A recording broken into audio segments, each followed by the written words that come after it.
노력하도록 하겠습니다. 함께 공유하면서 말씀을 진행하겠습니다. 오늘 말씀은요.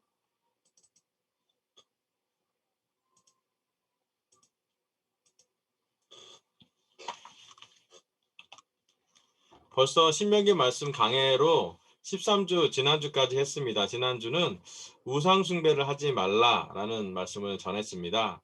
그래서 믿음은 보는 것이 아니라 듣는 데서 시작한다는 말씀과 우상을 만들지 말라라는 말씀이 지난주에 하나님 말씀을 전달이 됐습니다. 아마 오늘 말씀이랑도 연결되는 말씀이기 때문에 이 연결이 되는 말씀을 전합니다. 오늘 2021년 5월 19일 말씀은요. 신명기 강해 14번째로 고난 중에 하나님을 찾으라 라는 주제로 말씀을 전하겠습니다. 구절은 신명기 4장 26절부터 30절입니다. 신명기 4장 26절부터 30절입니다.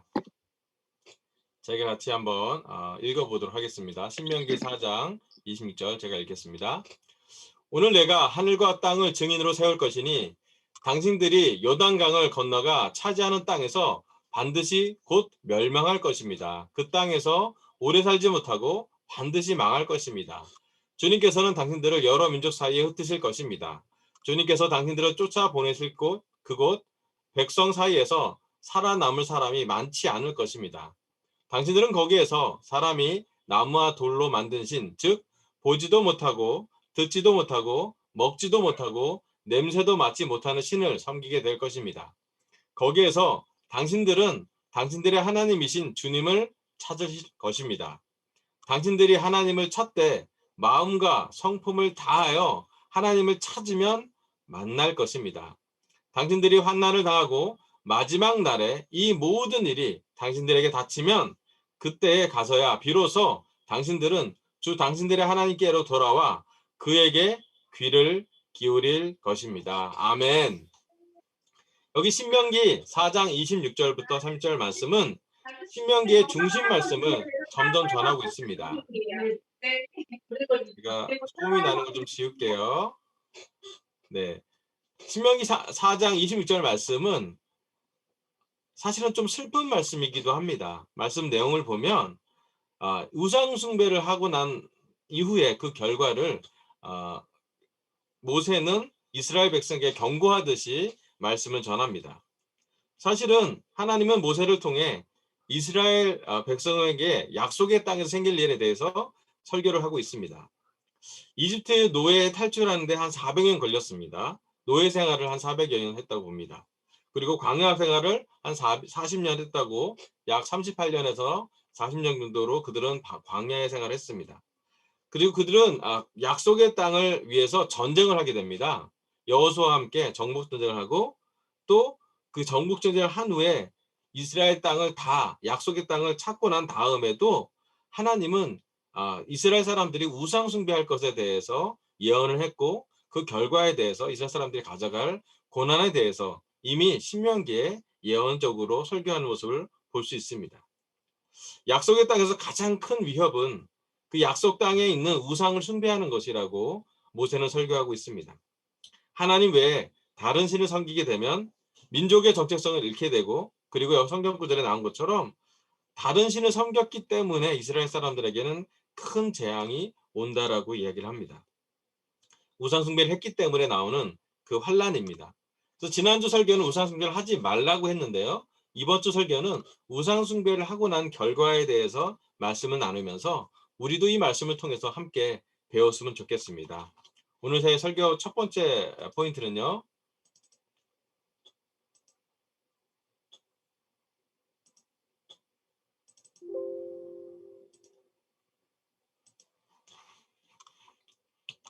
고난 중에 하나님을 찾으라입니다. 여기 신명기 4장 20절부터 30절 말씀을 보면 29절 이렇게 나와 있습니다. 거기에서 당신들은 당신들의 하나님이신 주님을 찾을 것입니다. 당신들이 하나님을 찾되 마음과 성품을 다하여 하나님을 찾으면 만날 것입니다. 3절에 보면 환난을 당하고 또 그때에 가서야 비로소 당신들은 당신들의 하나님께로 돌아와 그에게 귀를 기울일 것입니다. 라고 기록하고 있습니다. 모세는 자신이 경험한 것은 아니지만 하나님에 의해 미래의 예언을 설교 말씀으로 신명기에 기록하고 있습니다. 그 말씀이 바로 우리가 읽고 있는 신명기 말씀입니다. 이 신명기 말씀에는 아주 리얼한, 아주 구체적인 미래의 모습이 예언되고 있습니다. 그리고 사실은 이 말씀은 그대로 이스라엘의 역사가 되고 맙니다. 이스라엘 백성들이 이 말씀을 들었을 때는 아직 완전히 이해되지 못할 수도 있습니다. 왜냐하면 이들은 아직도 광야에서 방랑하는 상황이고 이스라엘을 점령하지도 않은, 약속의 땅을 점령하지도 않은 그런 시기이기 때문입니다. 하지만 이 말씀은 후대에 우리가 볼 때는 이 말씀의 진리로 역사가 성취되는 걸 볼 수가 있습니다. 신명기 말씀에는 말씀이 진리인 이유가 바로 이것입니다. 여기 나온 그 예언의 말씀은 현재 사는 우리 모두에게도 적용될 정도로 진리의 말씀이기 때문입니다. 고난이 온다고 했습니다. 고난이 올 예정이다. 고난이 왔다. 고난 속에서, 환난 속에서 하나님의 백성은 다시 하나님을 온 마음으로 찾는다고 합니다. 그래서 신명기 말씀은 고난에 대한 말씀이 기록되어 있습니다. 이 신명기 말씀을 이렇게 약간 보면은 기억하라는 말씀으로 써 있는 말씀인데요. 이 신명기에 대한 역사적인 지필 배경이 바로 그것입니다. 모세 오경인 토라라고 하는 신명기, 창세기, 출애굽기, 민수기, 신명기 이 5가지 레위기, 5가지 성경 오경이 적혀져 있을 때 그 지필 배경은 고난 속에서 성경이 집대성된 것을 볼 수가 있습니다. 바빌론 포로기에 이스라엘 백성의 정체성을 회복하기 위해 구존으로 내려오던 오경을 종합해서 기록하게 됩니다. 모세 오경의 마지막 책이 신명기인데요. 하지만 이제 성경 비평학자들은 모세오경 토라가 야훼계, 엘로힘계, 사제계, 신명기계 문서 곧 4개의 문서를 종합한 것으로 연결하고 보고 있습니다. 이 복수대서자들의 산물을 보면서 이 제2PD라고 하는데 이 4가지 문서에 대해서 전승된 이야기들을 그들의 사상에 맞게 편집한 신학 작업의 산물로 신명기를 보고 있습니다. 즉 사대문서 종합본은 BC 400년경에 바빌론 포로기에 그들은 신명기에 대해서 완성했다고 봅니다. 오늘날 이 토라 5개 오경을 경전으로 삼고 있는 종교는 유다교, 또 그리스도교, 이슬람교 3개는 이 5가지 성경에 대해서 공통으로 채택하고 있습니다. 즉 신명기의 지필 배경은 사실은 민족을 잃어버리고 국가를 잃어버리고 바빌론 포로기에 그 민족의 정체성을 찾는 노력 중에 하나가 신명기를 적었던 노력입니다. 오늘 이 시간 우리 주위에 우리 삶에 고난이 있을 때 하나님이 어떻게 역사하시는지 또 이스라엘 백성이 고난을 어떻게 대하는지는 신명기 말씀으로 잘 이해할 수 있습니다. 사실 그 신명기를 볼 때마다 이스라엘 사람들이 자꾸 선택된 백성, 하나님의 언약을 받은 백성이라고 강조하는 이유가 바로 여기에 있습니다. 그들의 정체성을 잃어보기 가장 좋은 시간, 바빌론의 포로로 들어가서 국가도 잃어버리고 왕도 잃어버리고 어떠한 정치적인 힘도 없는 상황에서 그들은 단 하나 의지할 것이 하나님의 말씀, 그것도 구전돼서 오는 것을 어떻게든 집대성해서 모색했던 예전에 했던 말씀을 다시 한번 다 모아서 창세기부터 여기 있는 신명기까지 기록해 나왔고 그것이 그들의 정체성을 지키는 어쩌면 거의 유일한 수단일지도 모르겠습니다.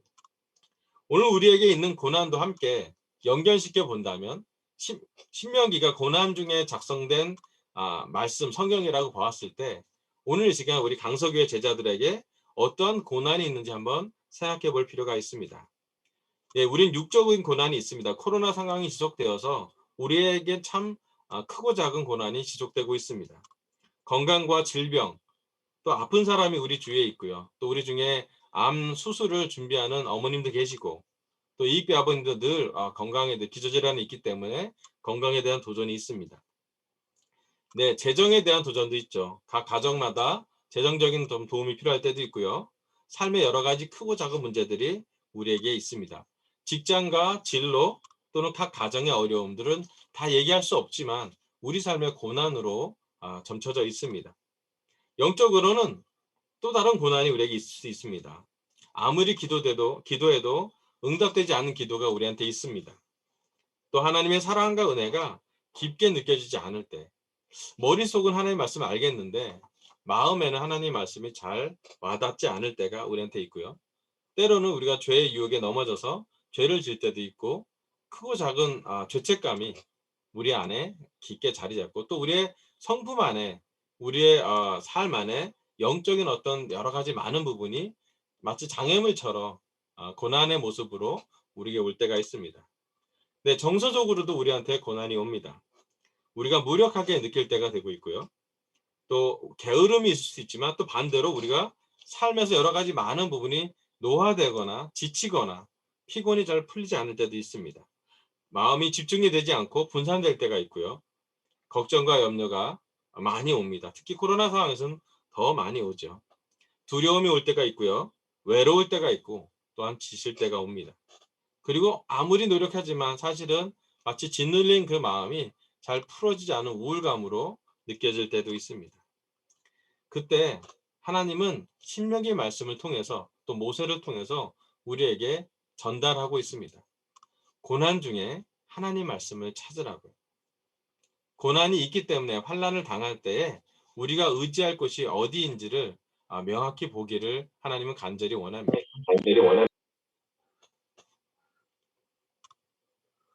여기 슬라이드쇼를 또 다시 보도록 하겠습니다. 여기 마태복음 5장 3절에서 또 4절 또 6절과 10절을 우리 함께 같은 목소리로 한 목소리로 한번 읽어봤으면 좋겠습니다. 오늘 두 번째 구절인데요. 우리 함께 마음을 같이 모아서 한 목소리로 읽어봤으면 좋겠습니다. 각 가정에서도 해도 좋겠고요. 마태복음 5장 3절입니다. 마음이 가난한 사람은 복이 있다. 하늘나라가 그들의 것이다. 슬퍼하는 사람은 복이 있다. 하나님이 그들을 위로하실 것이다. 의에 줄이고 목마른 사람은 복이 있다. 그들은 배부를 것이다. 의를 위하여 박해를 받는 사람은 복이 있다. 하늘나라가 그들의 것이다. 아멘. 예수님이 이 땅에 오셔서 고난 중에 했던 설교 중에 최고의 설교는 여기 나온 산상수훈의 설교라고 합니다. 이 산상수훈의 산 위에서 했던 설교 중에 8가지 복에 대한 것이 마태복음 5장에 기록되어 있습니다. 그 중에 8가지 복 중에 4가지 복을 갖고 있는 상태인 사람들이 바로 여기에 나와 있습니다. 마음이 가난한 사람, 슬퍼하는 사람, 의에 줄이고 목마른 사람, 의를 위하여 박해를 받는 사람. 어쩌면 8가지 복 중에서 가장 많은 4가지 복은 모두 고난의 모습으로, 어려움의 모습으로 기록하고 있습니다. 예수님이 이 땅에 오셔서 고난받는 사람들을 보셨습니다. 또 예수님 자신도 이 땅에 오신 것 자체가 고난일 수 있습니다. 함께 배고프셨고 배신당했고 갈증이 있으셨고 또 피곤해서 주무셔야 했습니다. 하지만 예수님이 우리에게 남겨진 말씀은 바로 이 고난에 대한 두 번째 말씀입니다. 오늘 설교 두 번째 말씀은요. 마음이 가난한 사람은 복이 있다입니다. 고난 중에 있는 사람에게 예수님 오셔서 말씀하십니다. 고난 중에서 하나님을 찾으라고요. 예수님은 참 어려운 고난을 하나님의 아들로서 아주 다르게 해석하고 있고 다른 관점으로 보여짐을 성경에 봅니다. 신명기에 나왔던 모세가 했던 고난 중에 하나님을 찾으라는 말씀이 1세기의 예수님한테 오서는 이렇게 표현되고 있습니다. 마음이 가난한 사람이 복이 있다고요. 근데 이 말씀은 참 이해하기 어렵습니다. 마음이 가난한 것이 어떻게 복이 될 수 있을까? 슬퍼하는 사람이 복이 있다. 정말 슬플 때 복이 있다고 느끼나? 의에 줄이고 목마른 사람이 복이 있다? 아니요, 억울하죠. 여기 의를 위하여 박해를 받는 사람은 얼마나 힘든 사람일까요? 우리가 지금 얘기하는 예수의 말씀을 전달을 하지만 또 저도 이렇게 설교를 하지만 이 말씀에는 예수님이 얘기했던 복에는 우리가 인간적인 관점으로 봤을 땐 복이라고 느껴지지 않은 4가지 모습들입니다. 그런데 예수님은 이 마음이 가난한 사람은 복이 있다라고 선언하십니다. 그리고 그 이후에 마음이 가난한 사람의 복이 있는 이유가 바로 마음이 가난하기 때문에 하늘나라가 그들의 것이라고 이야기를 합니다. 슬퍼하는 사람이 복이 있는데 그 이유는 하나님이 그들을 위로하실 것이라고요. 의를 주우리고 목마른 사람은 복이 있대요. 그들이 배부를 것이라고. 또 의를 위해서 박해를 받은 사람도 복이 있다고 합니다. 왜냐하면 하늘나라가 그들의 것입니다. 그래서 사실은 이 세상에서 받는 고난이 그 다음에 대칭적으로 나온 것은 뭐냐면 하늘나라, 하나님, 하나님이 주시는 위로, 하늘나라가 그들의 것이라고. 사실은 지상의 고난이 저기 천국의 복과 연결되는 통로임을 예수님은 말씀하고 있습니다. 예수님은 설교 말씀 중에 고난을 피하라고 가르치지 않습니다. 고난 중에 기도하라 가르치십니다. 박해가 있다면 박해를 피하지 말라고 합니다. 예수님도 자신도 박해를 받았는데 제자인 너희들에겐 오죽 박해가 크지 않겠냐고도 예수님은 말했습니다. 오늘 신명기 말씀과 예수님의 상상수훈이 연결됨을 볼 수가 있습니다. 아주 오래된 설계 기록이지만 구약의 신명기와 신약의 예수님의 마태복음은 연결되고 있습니다. 또 그뿐만 아니라 2000년이 지난 지금도 우리와도 연결이 됩니다. 우리 중에 오늘 고난받고 있는 사람들이 있다면 이 말씀을 깊게 느낄 것이라고 저는 생각이 들었습니다. 최근 전 세계를 바라보면서 고난받는 사람들이 폭발적으로 증가하는 것을 저는 볼 수가 있습니다. 그중에 우리 교회랑도 연결되기 때문에 한 장면을 공유하고 싶습니다.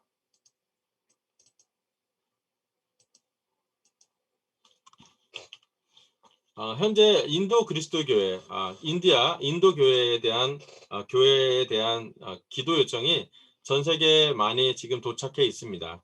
지금 이건 2021년 5월 6일 버전인데요. 사실 더 업데이트된 버전이 계속 나오고 있습니다. 제가 D7 Today, 그러니까 우리 교회 전체 웹사이트에 요청되는 기도 요청에 대해서 제가 좀 번역을 해서 읽어보도록 하겠습니다. 쓰신 분은 이제 크리스토퍼 노엘이라는 목사님이신데요. 방갈로르 교회를 인도하고 계신 분입니다. 전 세계 제자들에게 절박한 기도 요청. 교회 가족들 전체가 하나님께 무릎을 꿇었습니다. 코로나19의 전염은 정말 예측할 수 없고 높습니다. 많은 젊은이들도 병에 걸려 입원해야 합니다. 많은 제자와 그 가족이 감염되어 입원하고 있습니다. 이것은 전국의 많은 사람들에게 해당됩니다. 인도 교회에 있는 7,000명 이상의 제자 중에 약 250명이 바이러스에 감염되어 지난 며칠 동안 몇 명이 사망했다는 사실을 발표한 것은 매우 유감입니다. 문바이에서 온 수파시 가이콱 이라는 젊은 형제들은 어제 주님이 데려갔습니다. 그의 어린 자녀는 아직도 교회에서 저희와 함께 있습니다. 또 다른 형제 조셉은 며칠 전 문바이의 같은 비아라 구역에서 세상을 떠났습니다. 그는 아내와 두 자녀도 우리 교회와 함께 있습니다. 델리의 나병 환자들을 위해서 고아원에서 봉사했던 호러머니 인 판차미는 어제 주님과 함께 떠났습니다. 그녀의 4명의 제자 자녀가 교회에 살아남아 있습니다. 우리는 하나님이 여전히 공경 속에서 우리를 돕고 계시리라 믿고 있으며 시편 46편 1절에서 2절 하나님은 우리의 피난처이시며 우리의 힘이시며 어려운 고비마다 우리 곁에 계시는 구원자이시니 땅이 흔들리고 산이 무너져 바닷속으로 빠져들어도 우리는 두려워하지 않는다. 그분의 천사들이 시편 91편에 약속된 대로 우리를 보호하고 있다고 믿습니다. 아시다시피 많은 제자들은 매일 일당으로 살고 있는데 지금은 직장에 출근할 수 없습니다. 전 세계의 호프와 전 세계 형제 자매들이 제공하고 있고 지속적으로 하는 도움에 감사의 마음을 전합니다. 저는 우리 모두가 어려운 상황에 처해 있다는 것을 알고 있으며 여러분 옆에서 함께 기도합니다. 인도 교회와 제자를 위해 기도해 주십시오. 이 사진은 그 인도교회 목사님이 보내온 사진이고 또 이 사진을 통해서 전 세계 교회 제자들이 또 전 세계 교회 호프가 함께 그 인도교회를 위해서 기도하고 있고 또 실제로 도와주고 있습니다. 저는 이 소식을 전하면서 인도교회 목사님이 했던 예전의 설교가 기억이 났습니다. 그것은 뭐냐면 인도교회 사람들이 제자가 될 수 있는 방법은 딱 하나라고요. 그것은 뭐냐면 예수님이 고난받는 모습으로 이 땅에 오신 것이라고요. 십자가로 가까이 가는 고난받는 예수님 외에는 인도 사람들이 공감할 것이 많지 않다고 얘기를 했습니다. 그리고 이상할 정도로 인도 사람들은 고난에 대해서 깊은 그런 관점을 갖고 있고 고난을 당하고 있고 고난 받기 때문에 사실은 기독교 역사 중에 고난을 이해하는 그 사람들이 예수님의 십자가에 더 가까이 간다라는 말씀을 전했고 그 말씀은 제 마음에 울림이 있습니다. 네, 지금 여전히 뉴스를 보면 매체를 보면 인도에는 각 공원마다 운동장마다 화장터로 시체를 태우고 있다고 합니다. 뿐만 아니라 인도뿐만 아니라 지금 현재 미얀마에도 사실은 많은 학살이 진행되고 있고 또 미얀마 교회 제자들이 어떤 상태인지에 대해서는 구체적으로 많이 소식을 전해지기도 어려울 정도로 어려운 상황입니다. 아직도 우리 삶에선 당장은 우리 안에 또 많은 고난이 있긴 하지만 저는 이런 호프에 또 전 세계 제자들이 인도교회에 기도를 요청하는 걸 보면서 우리 다시 한번 마음을 한번 돌이켜 봤으면 좋겠습니다.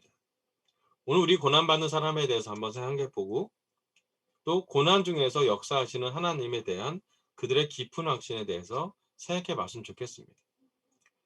이 형제들이 갖고 있는 그 삶에 직접 그 자기 삶에서 느껴지는 또 천국에 데려갔던 많은 사람들 그리고 떠났던 가족 때문에 남아있는 교회에 있는 가족들이 남아있는 상태를 돌봐주는 그런 교회로서의 모습과 또 앞으로도 지금 잠깐이 아니라 앞으로 계속 그런 상처 속에서 그런 슬픔 속에서 살아갈 그 인도계 제자들께 볼 때 우리 스스로는 정말 슬픈 마음이 되게 많고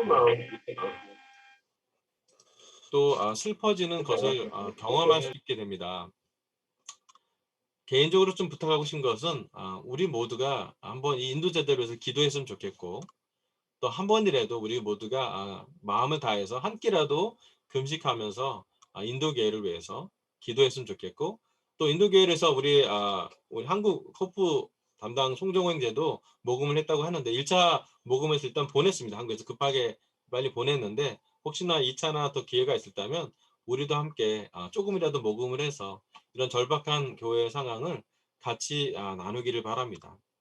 한 가지 너무 감동하는 것은 그들이 정말 이해가 안 되는 고난 중에서도 그들의 마음을 지키는 것은 하나님의 말씀입니다. 그리고 십자가로 가까이 갔던 예수님의 말씀, 또 그 예수님이 십자가를 지면서도까지 했던 말씀, 마음이 가난한 사람은 복이 있다. 슬퍼한 사람은 복이 있다. 의에 줄이고 목마른 사람은 복이 있다. 의를 위해서 박해를 받는 사람은 복이 있다고 했던 그 말씀을 그들은 삶에서부터 정말 이해하기 어려운 정말 감내하기 어려운 그런 상황에서도 그 말씀을 믿고 지금도 싸우고 있을 것입니다. 여러분 우리 한번 우리의 고난도 한번 생각해 보고 전 세계 제자들의 고난도 한번 생각해 보고 뿐만 아니라 전 세계 많은 사람들 고통받고 있는 사람들에 대해서 생각을 해보면서 다시 한번 우리 말씀을 기억했으면 좋겠습니다. 이제 말씀을 정리하면서 마지막 슬라이드를 같이 나누도록 하겠습니다. 오늘 하나님은 신명기 강의 14번째 말씀으로 저희 입술을 통해서 고난 중에 하나님을 찾으라는 말씀을 전하십니다. 첫 번째, 고난 중에 하나님을 찾으라고 했습니다. 우리에게 있는 고난을 묵상하고 하나님을 다시 한번 온 마음으로 찾아보기를 권하고 싶습니다. 두 번째, 마음이 가난한 사람은 복이 있다고 그 고난을 중에 하나님을 찾았던 그 하나님의 아들이 전하는 말씀을 전합니다. 우리 마음 중에 가난한 것을 묵상해 보고요. 또 전 세계에 정말 지금 마음이 가난한 사람들, 고난 중에 있는 제자들에 대해서 기도해 보고 금식해 보고 다시 한번 고난 중에 그들을 위해 하나님 역사할 수 있도록 그나마 그 안에서도 하나님의 은혜와 보호하심과 또 전 세계 모든 제자들이 함께 연결해서 도움을 줄 수 있다는 그 가족적인 그런 마음을 함께 나눌 수 있도록 우리가 함께 기도해 주시면 좋겠습니다. 이상으로 설교를 마치겠습니다. 감사합니다.